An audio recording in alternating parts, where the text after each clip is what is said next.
Welcome to the Lab 5 walkthrough. In this lab, students will explore the basics of recording audio using an external microphone and audio interface. In addition, we'll learn the process for recording MIDI data either via US keyboard or via manual entry. We're going to be using the MPK Mini, the Akai MPK Mini. So we can either be using the keyboard keys or we can use the touchpads that are on that device as well. Today in the lab, we'll be using the Scarlett Solos as well as AT2020 microphones.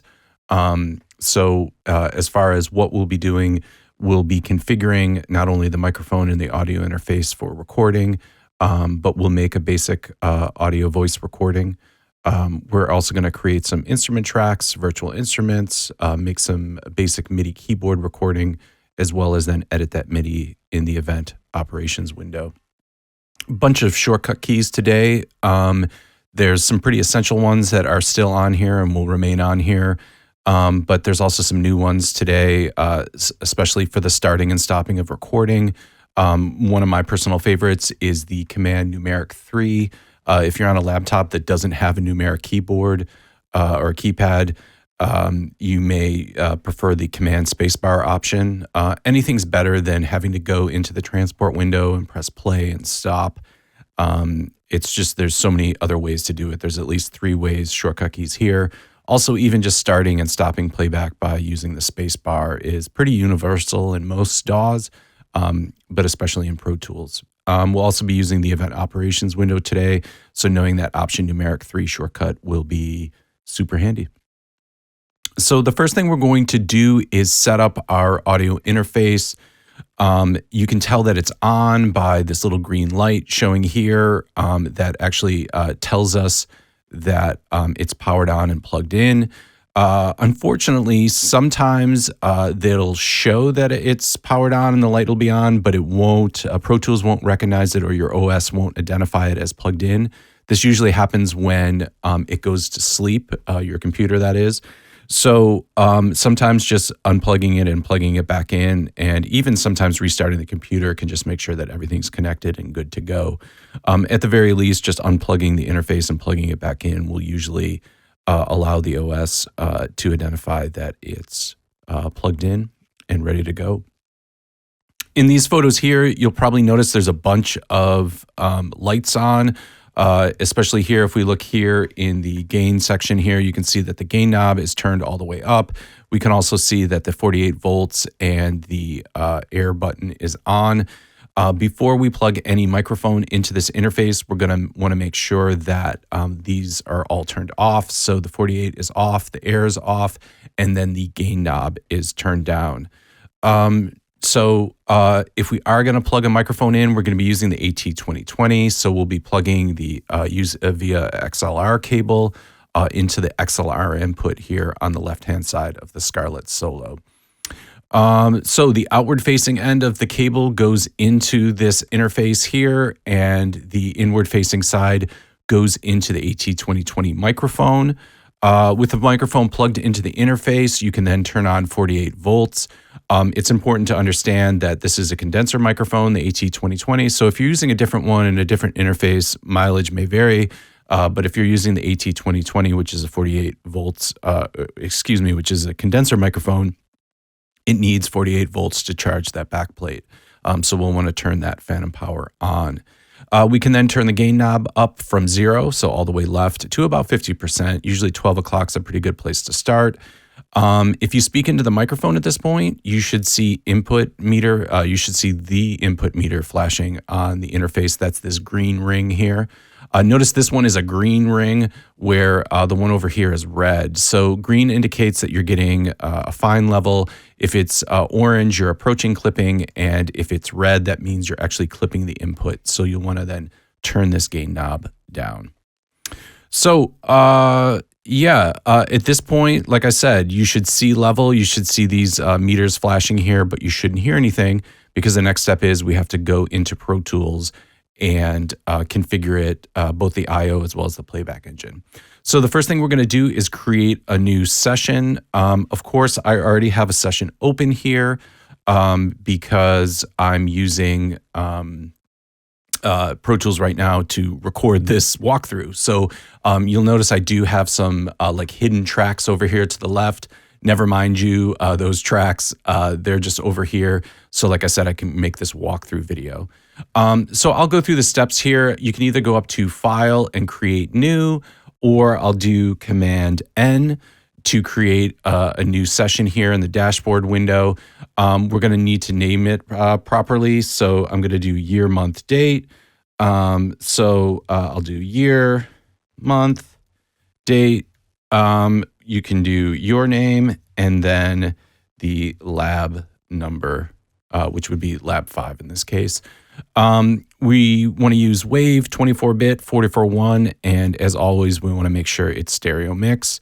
For right now, I'm just going to save it to the desktop so that we can see it. Let me actually label this Lab 5A. That way we'll be able to find it on the desktop here in a minute. So I'm going to hit Create, and I'm not going to actually create this session. And the reason I'm going to do that is because if I do that, it'll crash what I'm recording here. So I'm going to hit Cancel. And this is how your session should look now. So it should open up, and you should have just your edit window sitting here, nothing in the tracks list. Notice mine has tracks in here, but like I said, I'm doing a QuickTime recording. So after I've created the session using the parameters suggested here, I want to just make sure, first of all, that my playback engine is working properly. And then next, I'll go and configure my I/O. So let's hop back over to Pro Tools now that it's open. And we're going to go to Setup and Playback Engine. And when we open the Playback Engine, you'll notice right now, yours should probably be set to the Scarlett Solo. Mine right now is set to the SSL2. That's what I'm using as an interface right now. We're going to be doing recording today, so I would recommend setting this hardware buffer size. 128 is fine. That's what I have it now. I'm doing a screen recording, so I don't want to like put this too low because the whole computer might crash. So I'm going to leave it at 128. Later on in the semester, when we get into mixing, and even in Lab 6, when we talk about mixing, we'll want to put this sample or this hardware buffer size up to 1024 samples, or the maximum, to get the most processing power. But for right now, we want to keep it relatively low so that we have lower latency, or as little latency as possible when we're recording vocals in MIDI. So any of these other boxes, they should not be checked. A lot of these are get you fired buttons because they will create errors, pops and clips, or clicks, and sometimes you don't hear it right away, so it's best not to check any of those boxes. There are special scenarios where you will, and maybe throughout the semester we will check those sometimes. So this is all looking good. So sometimes it's just about coming in and making sure this looks good. So I'm going to hit OK. The next window that's really important is the I/O, especially when we get into recording. So I'm going to set up an I/O. This window, by the way, should look pretty straightforward. You can see I just have my SSL output 1 and 2. I also have something to QuickTime because I'm doing this video, so I have multiple outputs. But as far as you're concerned, this is how it should look. Your input should just show your 2 basic inputs. I'm using the SSL2, so I just have input 1 and 2. You'll be using the Scarlett, so it'll just say Scarlett up here, and you'll see inputs 1 and 2 as well. So your outputs should be pretty straightforward, and then these buses should look pretty normal. You should have buses 1 through 24, and then I have some additional mapping that I've done here for output 1 and the 2 QuickTime 1 and 2. So I'll just hit OK. This all looks good. So I'll hit OK. So after I do that, the next step in the lab says to just configure all these things. There's a bunch of information on how to do that. And you can see here, this is how your window should more likely look. So you can see here's your Scarlett interface and what your I/O window should look like. So use that as a reference if you're using the Scarlett Solo. Next thing we're going to do is import a track. We're eventually going to get a multi-track version of this recording. But for right now, we're just going to download the MP3 reference mix that's been provided. This is, by the way, Ben Flower's retry, and it was provided to us by the Cambridge mixingonline.com. It's Mike Senior's mixing here. I have it. I have the website here. Let me go to it here. It's the Cambridge Music Technology mixing website. It's Mixing Secrets. It's done by Mike Senior. I think there's like a picture of him here down on the left, or there was at one point. I don't see him here anymore. Anyways, there's tons of multi-track sessions in here, so we'll be using this throughout the semester for full multi-tracks. If we go to Ben's, let's see, yeah, you can see Ben Flowers. We're going to be downloading eventually the multi-track version of Retry, but for right now, we're just going to download the full preview MP3 and use it as a reference track, or what we might call a 2-track to record some vocals in MIDI over. This is pretty common. People will come into the studio with sort of a 2-track version or of a beat or a production, and we'll just do some basic recording based off that. So let's go ahead and download this zip file. This is just going to be the MP3. It's a single file, but I zipped it because I guess that's what I do.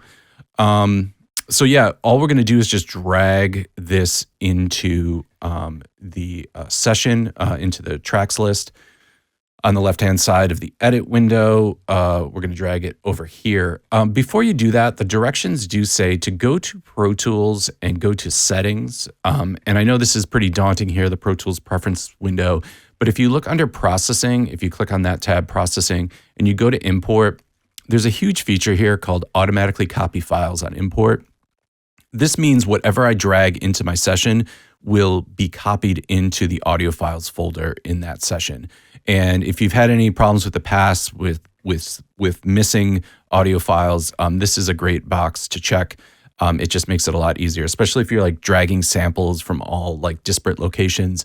You can make sure that they all end up in the audio files folder without having to do the cumbersome save copy in, and then you have to find where your bounce is and all that. So this is just a good strategy for having this box checked when dragging stuff into the session. So let's do that. I should have on my desktop here, I think if I go to my Finder, yeah, it'll take me to my very noisy desktop here. But yeah, here's the Retry full preview. So I'm going to come back in and let's see, I'll go to Pro Tools. And I could drag it into the playlist here. I won't do that. I could drag it into the clips list. I'm going to put it into the tracks list because not only will it drag it in, but it will also go ahead here and name it for me. We're actually going to rename it real quickly, and we're going to call it reference track, spelled incorrectly. And we'll put that in there. It eventually wants us to change the color, so we won't do that right now, but we'll do that in a second. You'll notice one of the things that I do here is I'm actually going to click on here and also send it out to the QuickTime video. That way, when it plays back, you'll be able to hear it in the QuickTime video. That's, by the way, I'm just control clicking to have an output of a track have multiple outputs. You'll notice now there's this little plus symbol next to it. So not only is it going out 1 and 2, but now it's also going to that QuickTime output, which is recording this. So I eventually might do a help video about how I'm doing these screen recordings, but not today. Great. So after we've dragged that reference track in, there's a little bit of maintenance that we need to do here in the session first, and that's just labeling everything. So first off, we'll go ahead and create a click track, and we're going to set the session tempo to 75 beats per minute. So let's go ahead and do that. I'm just going to go in here. I can go, there's no shortcut key for this, so I have to go to track and create click. Once again, I'm just going to control click on the output of that to have it also go to output 1 and 2. Let's play it back now. So we'll be able to hear the reference track. Let me turn it down a little bit. I think it was like super loud the last time I checked. So I'm just going to turn it down there with some little clip gain. So when I press play, great.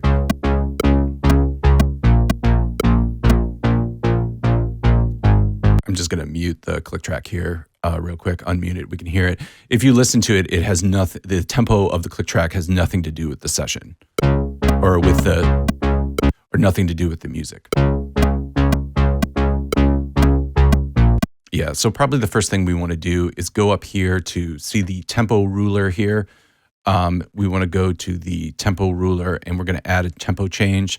The Ben Flowers, when you download the multitrack, it tells you the BPM, and it is 75 BPM. So we'll hit OK. We want to make sure, by the way, it's at bar 1, beat 1, so that we don't have like a marker at like bar 9. So it starts at 120 and then goes to 75 BPM. That could just get problematic real quickly. So now if we play both of them back, we should be able to actually hear both. And the click track now should be in time with the reference track.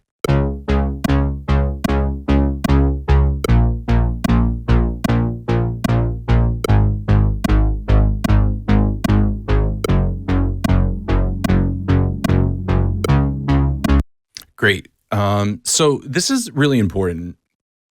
Whether you're just going to record vocals over this 2-track or you're going to be doing a multi-track session, having the session tempo match the audio that's in the session is huge, not only for editing, but for recording, copy and pasting, all the things that you're going to want to do, adding MIDI here and then quantizing it to the correct bar and beat. So you want to make sure that's good. By the way, just real quick about the rulers up here. We have our minutes and seconds ruler at the top because I always like to kind of see what the time is.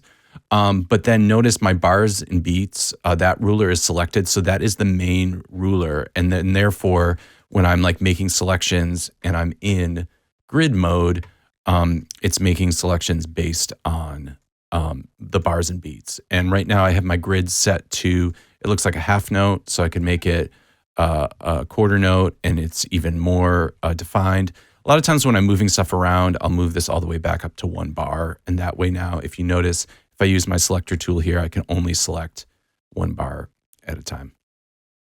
So especially if I'm copying and pasting stuff, that's usually pretty good to have it as at the highest grid value. Okay, so speaking of which, we need to go ahead and make some markers.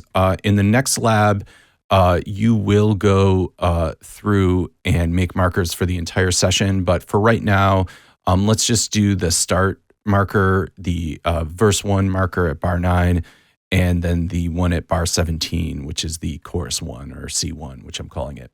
By the way, also don't forget to color code your track too. So it asks us to do the reference track in a light blue. This is like default Pro Tools blue. So I'm going to double click on the track color palette here. It opens up the color palette down here. Let's change it to, I think it said like a lighter blue. So let's do like that. That's pretty cool blue. And then if I just double click on the actual clip and track, you notice it changed from tracks to clip and track, and I'll make it that same color blue. So now we have this nice, like, I don't know, is that seafoam blue? I don't know. Ask a designer. So there we go. By the way, the click track can just stay that default click track green. Usually aux tracks and master tracks, you can just leave them in that sort of default color coding that they come in. Most audio tracks are going to be that default audio blue. So we usually want to change those to delineate what we're looking at. And especially when we get the multi-track version of the Ben Flowers track here, Retry, we're going to want to color code it so that we can keep track of all the different things that are happening, whether it's like percussion or synths. I think there's like 8 synths in the song. So we'll have to do some labeling as well as color coding to differentiate them. So with all that done, we've did some color coding. We're going to actually start recording some vocal takes here in a second. But first, let's put our markers in. So it says to put the first marker at the start. So I'm just going to hit return to bring my selector back to the start. You can see it's flashing there at the start. I'm going to hit enter on the numeric keypad, or if you want, in the markers ruler here, you could just hit the plus arrow here. So that's going to be the new memory location here. Let me just call this start. So I'll do it that way. I gave it a default green. By the way, you can like completely customize these colors if you want as well. Feel free to do that. I don't get too carried away with that, but sometimes it can be super helpful. Let's see. It also says to put a marker at bar 5. I'm going to hit enter now on the numeric keypad, and I'll call this V1. And then I think it's set at bar 17. Is that? Let's double check with the lab. The lab said, yeah, bar 9, O is verse 1, and then bar 17 is C1. So I've already messed up here and I put verse 1 at bar 5. So what I'm going to actually do is just drag it over to bar 9. No harm, no foul. I'll go to 17 here, hit enter again, and call this C1. Great, so that's pretty easy. If you don't like all the colors, like I said, you can change the colors of them right here in the memory locations window. If you want to edit a memory location, you can just, or a marker, you can just, double click on it to change it and move it. There's a whole lot of other things you can do with markers here or memory locations. And we probably won't get into that right off the bat, but there's a lot of cool things that you can do. All right, so we'll just hit cancel to undo that. So we've got our markers in here. Let's record some audio. So with our microphone plugged in, we should be able to do some recording. By the way, in the lab, I do mention loop playback here, but it's not essential for the lab. So let's record a vocal take. There's a bunch of steps here for how to go ahead and record a track. By the way, I've also put some information here. Any of the equipment that we're using today in today's lab can be rented from the Shulman 225 studios. So do read the information about that. Let's go ahead and create a track, set the inputs on that track, and let's just record a take here.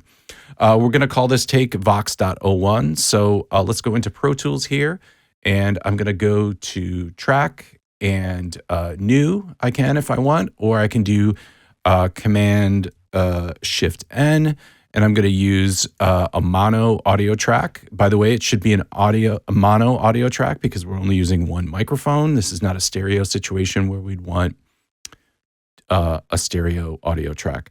So I'm going to call it Vox.01.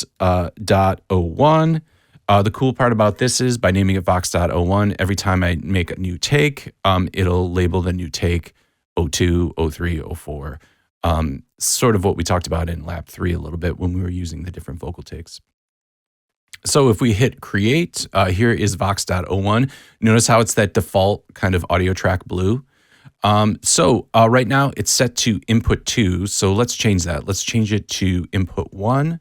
And if I change it to input 1 and I record enable it, there we go, we're getting some level. Now, we might be getting like a double version of this. So I'm not actually going to also send this to the QuickTime output. I'll just leave it as output 1 and 2. So as I'm recording. So I don't know, let's play the track back a little bit. And then maybe what I'll do is I'll record a little bit here on the chorus. So I'm probably just going to talk. Let's play back the verse here. By the way, to start recording, I can hit record and play, or I can hit numeric 3 on the keypad. I can hit command spacebar or F12 if I think Spotlight is disabled if you're on a Mac. So either of those 3 ways, let's do that. Just for your reference, I will hit record and then play, and you'll notice it'll start to record here at verse 1.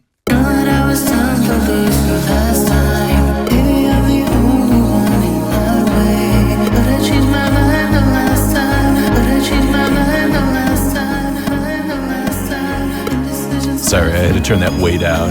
It is cranking here on my end. Okay, so you can see as I'm talking in here, I'm recording some audio in here. Yeah, so if we zoom in here, you can see exactly what I'm doing here. Yeah, and it's just, I'm like talking on the track. It's great. This is the most musical thing you've probably ever heard. And there we go. So great, I hit stop, and when I do that, it leaves the recording. By the way, just like in Lab 3, if I went here and did a new take, if I created a new take, notice how it automatically renames the new take Vox.02. But I'm not going to do that. I'll hit cancel. I'll just leave this one take. So feel free to do a bunch of takes. I'm going to unrecord enable this track here. You'll still be able to hear me. But you notice once I unrecord enable it, you don't see any level from the microphone. This button is going to be super important in MIDI, because if we don't have this pressed when we're making a MIDI instrument, you won't actually be able to have any MIDI information trigger. So it won't trigger, the MPK won't trigger the instrument you have inserted on that instrument track. All right, so this is pretty good. Just so that we can hear it, even though we don't want to hear it, once again, I'm going to control click to have this also go out to QuickTime. and let's listen back to it. So I'll start it probably from about here. You'll be able to hear what I said. Sorry, I had to turn that way down. It is cranking here on my end. Okay, so you can see as I'm talking in here, I'm recording some audio in here. Yeah, so if we zoom in here, you can, yeah, so it's so much louder, right? That the 2-track is so much louder than when I recorded vocals. And that's just the nature of the beast. This is like a fully mixed and mastered 2-track. So it's going to be quite louder. So sometimes when you're like mixing or recording with an artist, you may have to lower this in their headphone mix so they can actually hear themselves. And, not just have to like scream over the track. So great. We recorded some audio, not much to it. The next thing that we want to do is actually go ahead and record some MIDI. So it's going to be the same process. We're going to create a new track. This time we're going to create a stereo instrument track, and we're going to insert an instrument on that track, and then just record enable it to record using the MPK keyboard. So let's do that. Let's create a new instrument track. So this is going to be a stereo instrument track.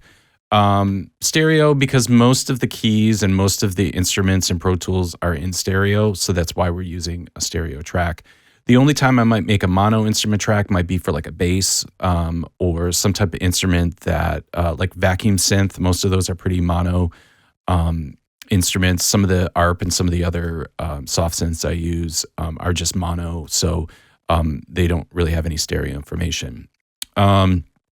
However, a lot of them have like effects units in them that are stereo. So usually stereo instrument track's the best way to go. I'm just going to relabel this keys because I'm going to play some keys on this track. So if you notice right now, if I go to my edit window view selector, notice I have instruments, inserts A through E, sends A through E, IO, track color and markers control or marker controls. Having the instrument on is super important because right now you can see I have nothing assigned to the instrument. So if I record enable this track and I start playing the keyboard, like nothing's going to happen. So I just have like a little MPK to my side here that I'm just playing, and we're not getting anything right now. So let me go ahead and on insert A, I'm going to go ahead and put an instrument on that. Let's just use, let's just use expand. Yeah, let's do that. Okay, so I don't know what just happened. Hold on. We went somewhere else. Okay, expand, opened it up. Hope you didn't throw up there. That was very fast motion. Let's just use, as far as acoustic pianos, let's use electric pianos. Let's use the Mark II.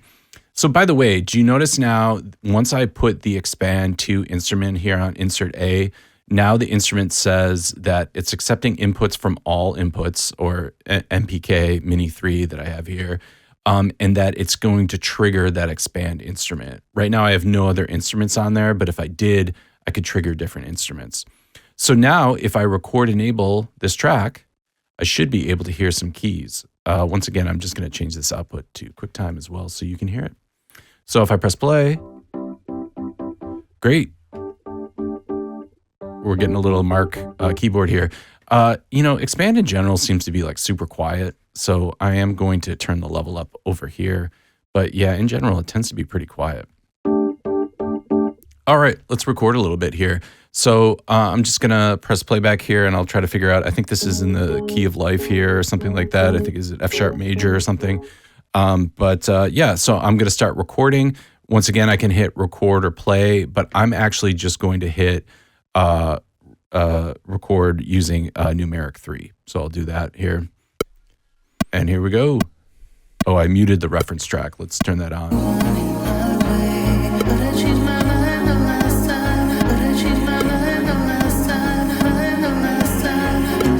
Sorry, I had to turn that way down. It is cranking here on my end. Okay, so you can see as I'm talking in here, I'm recording some audio in here. So you can zoom in here. Great. Okay, so that reference track is really loud. Let's mute it for right now. Let's play back the keys part here that I just played. You can hear me breathing on the Vox track here. I'll turn that off. So it's pretty cool. I did a pretty good job. Whatever, this doesn't have to be a masterpiece. I'm going to drag it down just to make it a little bit larger. Let me like zoom in here a little bit and see what's going on. So yeah, if I, so there's a couple of things I could do. I could double click on it with the grabber tool and notice it opens this other MIDI editor window. So if you like to work down here, you can. I don't necessarily like to work in that window.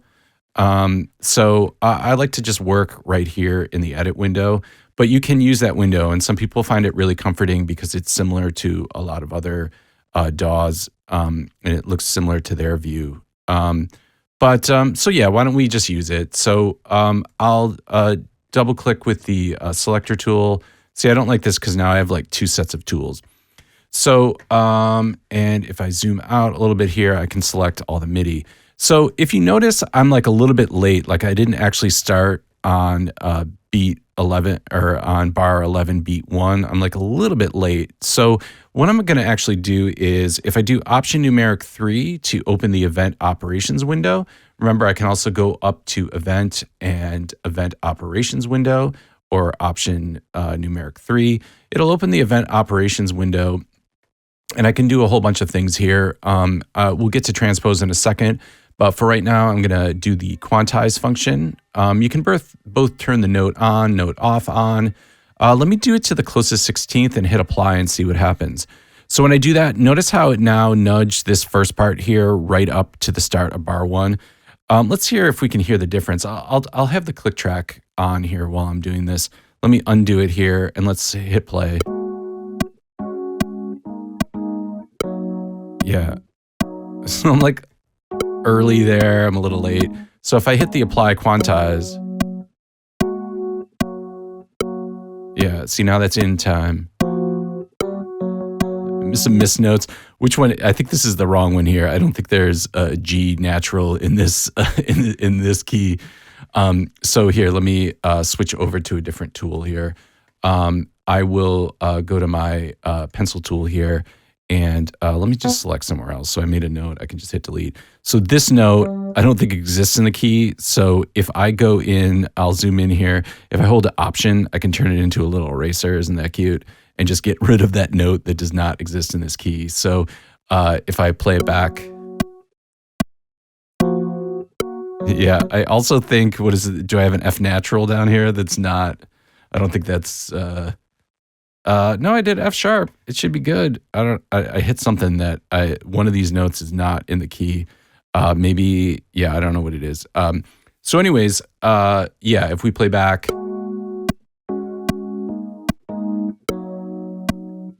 Let's hear that with the 2-track.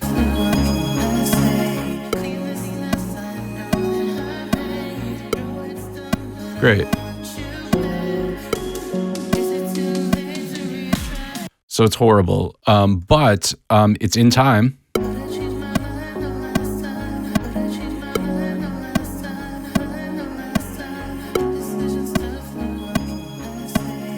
So maybe I don't like it where it is. So let me go and highlight it again. And let's open that event operations window again, option numeric 3.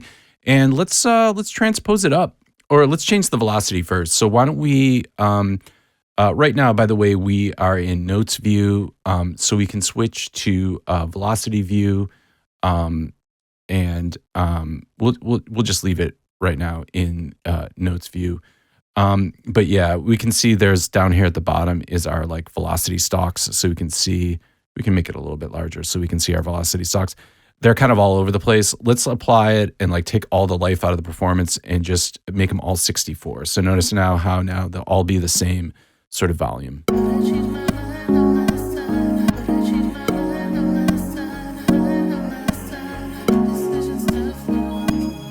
So it's the same intensity, but let's say we want to maybe move it up an octave. So I can go to the transpose function here and just go 1 octave to sort of move it up and hit apply. Let's try that. Okay. So now it's higher. I can Command Z to undo it. I could do -1 octave to put it down an octave.